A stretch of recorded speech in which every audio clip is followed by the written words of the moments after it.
Sheikh Hamdan divorced his first wife. The palace was never truly silent.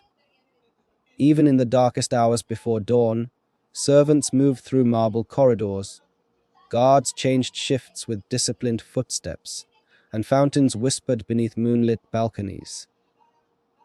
Yet that morning, as I stood alone in my father's study with a divorce decree resting on the polished oak desk, the silence felt deafening. My name was Sheikh Hamdan. To the world, I was the future ruler of the Kingdom of Dubai.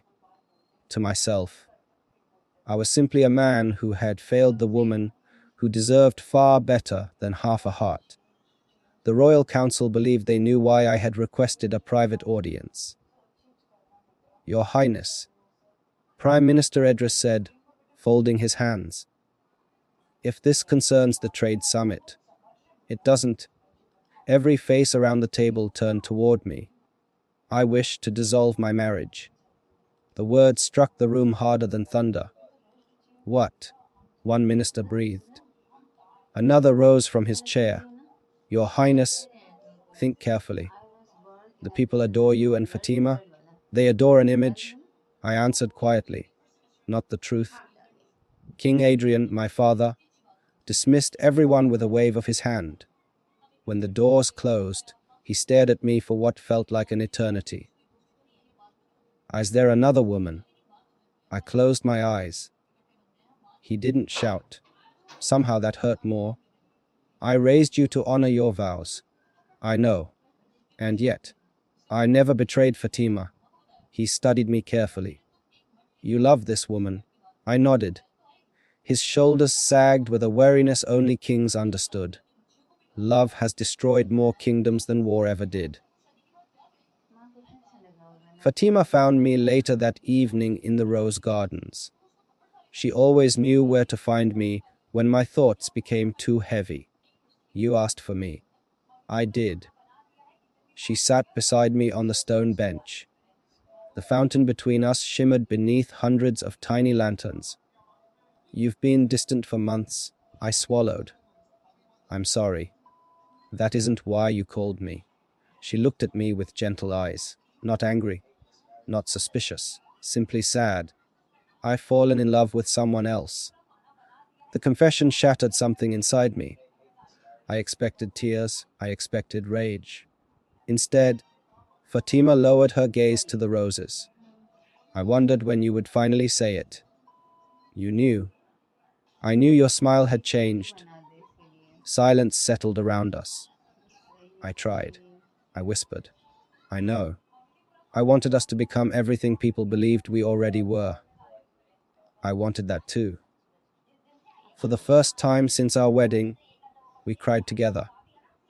Not because we hated one another, because we loved each other enough to admit the truth. Her name was Shama. She was an architect restoring ancient libraries throughout the Kingdom of Dubai. She wasn't born into nobility. She had never dreamed of becoming part of royal history. The first time we met, she argued with me. This design won't survive another century.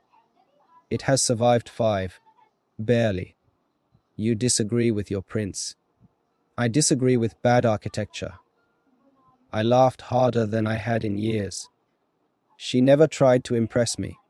She challenged me. She reminded me there was a man beneath the title. Months became seasons. Conversations became friendship. Friendship became something neither of us wanted to name. The day I realized I loved her was the day I stopped allowing myself to see her. Duty demanded distance. My heart refused to obey. The newspapers exploded. Royal Mariagn crisis. ESTHEFIRYTL over. Commentators invented scandals. Some blamed Fatima. Others blamed me. No one knew the truth. There had been no betrayal. Only honesty that arrived painfully late. The council urged me to deny everything. We can protect the monarchy, Idris insisted. By lying, by preserving stability. I stood before the palace window overlooking thousands gathered outside the gates.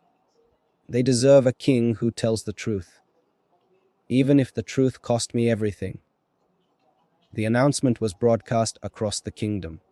My fellow citizens, I began. My marriage to Fatima has come to an end through mutual respect and careful reflection. She remains one of the finest women I have ever known, and I ask every citizen to treat her with the dignity she deserves. Millions watched. Some cried. Some criticized. Some understood.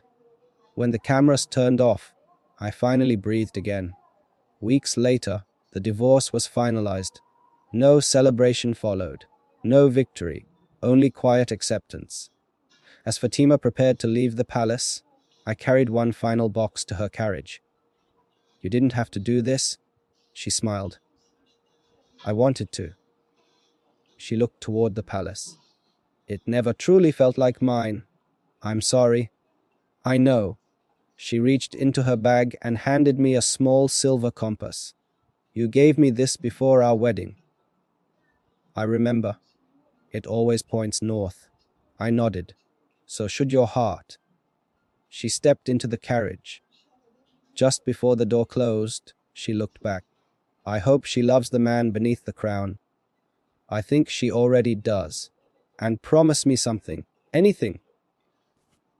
"When you become ruler." "Yes." "Choose love before appearances." I couldn't answer, because I already knew how much that choice had cost. The carriage disappeared beyond the palace gates. I stood there long after it was gone. Months passed before I saw Shama again. She stood inside the restored royal library, sunlight pouring through stained glass windows onto shelves that had survived centuries.